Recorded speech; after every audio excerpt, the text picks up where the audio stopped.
Wir haben in Luzern gestartet und sind 1 Stunde und 14 Minuten zum Gotthard gefahren. Und hier liegt der Gotthardpass.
Italienisch Passo del San Gottardo, war seit dem Mittelalter bis zum Bau der Eisenbahn und der Autobahntunnels eine der wichtigsten Nord-Süd-Verbindungen über die Alpen.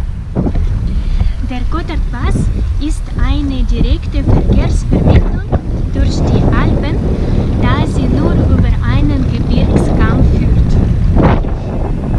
Und deshalb hat er nach wie vor eine große Bedeutung für den Alpentransit.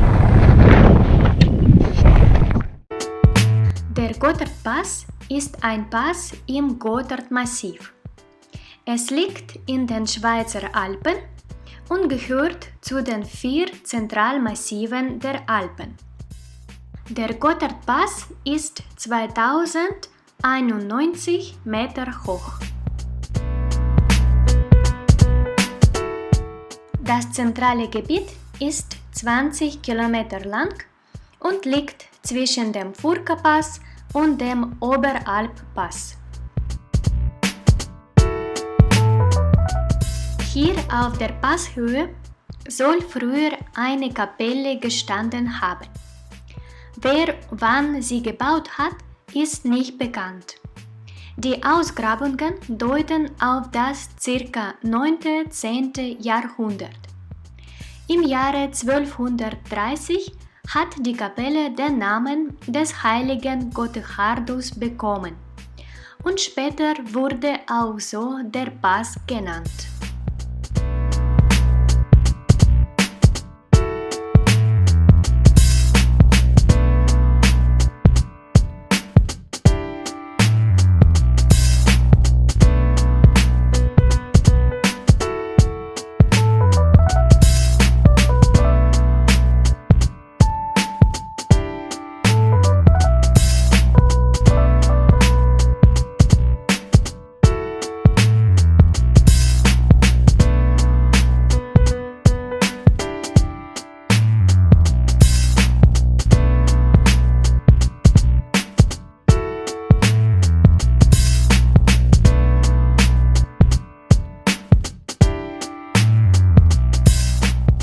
Und jetzt erzähle ich euch kurz die Geschichte des Gotthardpasses.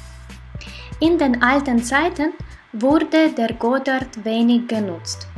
Man konnte den Gotthard zwar überqueren, aber die Schollenenschlucht weiter nördlich bildete ein unüberwindbares Hindernis.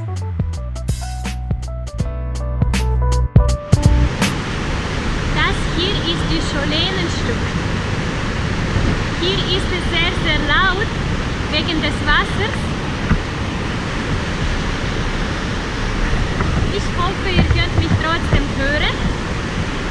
Um 1220 wurde hier eine Brücke gebaut, die Teufelsbrücke genannt wurde. Und im Jahr 1500 wurde diese Brücke durch eine steinerne ersetzt.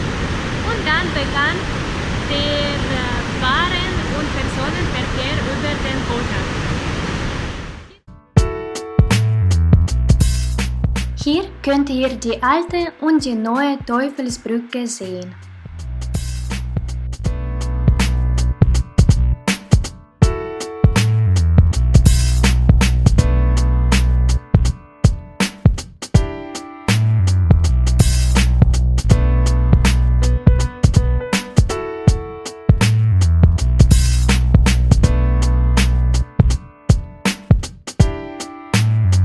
Da ich aus Russland komme, muss ich auch unbedingt sagen, dass hier ein Russendenkmal steht. Es erinnert an die russischen Soldaten, die 1799 in der Scholenenschlucht unter General Suworow gegen französische Truppen heldhaft gekämpft haben. Und hier gibt es sogar eine Suworow-Bar.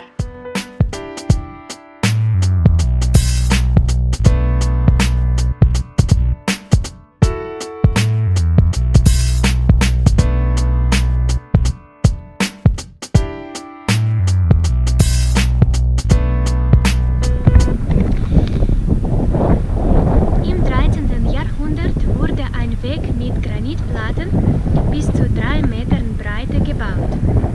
Aber der Saumweg war nicht überall so breit und schon damals führten diese Engstellen zu den Kolonnen und immer wieder zum Stillstand. Und auch heute ist Gotthard für seine langen Staus bekannt.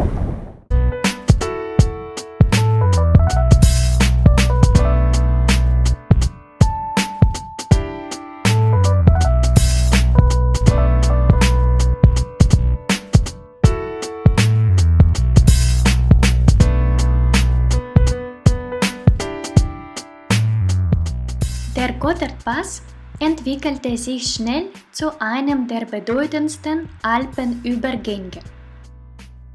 Der alte Saumweg wurde ausgebaut, so dass er ab Ende des 18. Jahrhunderts auch von den Kutschern der Gotthardpost genutzt werden konnte.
seht ihr die alte Passstraße.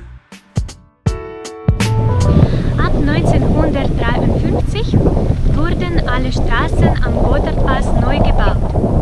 Aber auch das war nur eine Zwischenlösung, da der Pass im Winter für einige Monate gesperrt ist. Und bald wurde es klar, man muss einen Tunnel bauen.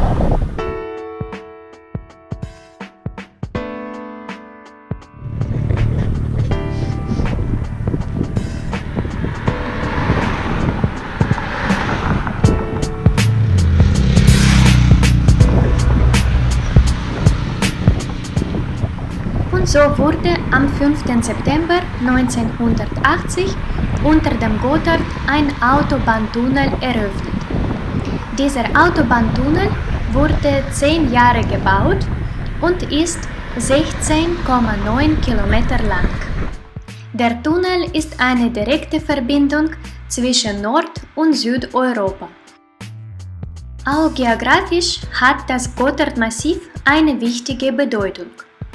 Es liegt an der Grenze zwischen der deutschen Schweiz und italienischen Schweiz.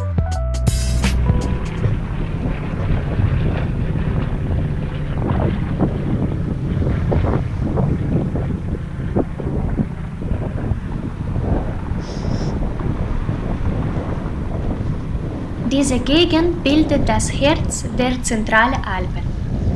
Und von hier streben 4 der großen Alpenflüsse: Rhein, Reus Are, Rhone und Ticino in alle Himmelsrichtungen.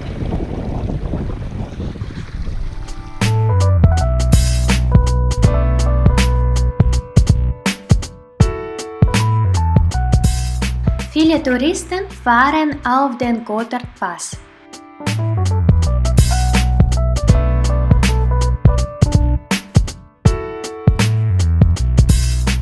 Im August 2012 wurde der Vierquellenweg eröffnet und er ist ein 85 Kilometer langer Wanderweg im Gotthardmassiv. So immer steigend kommt ihr auf die Höhen des Gotthards, wo die ewigen Seen sind, die von des Himmels Strömen selbst sich fühlen. Dort nehmt ihr Abschied von der deutschen Erde und muntern Laufs führt euch in anderer Strom ins Land Italien hinab, euch das Gelobte. Friedrich Schiller, Wilhelm Tell, 1804. So immer steigend kommt ihr auf die Höhen des Gotthards, wo die ewigen Seen sind, die von des Himmels Strömen selbst sich füllen. Dort nehmt ihr Abschied von der deutschen Erde. Und muntern Laufs führt euch an anderen Strom ins Land Italien hinab, euch das Gelobte. Friedrich Schiller, Wilhelm Tell, 1804.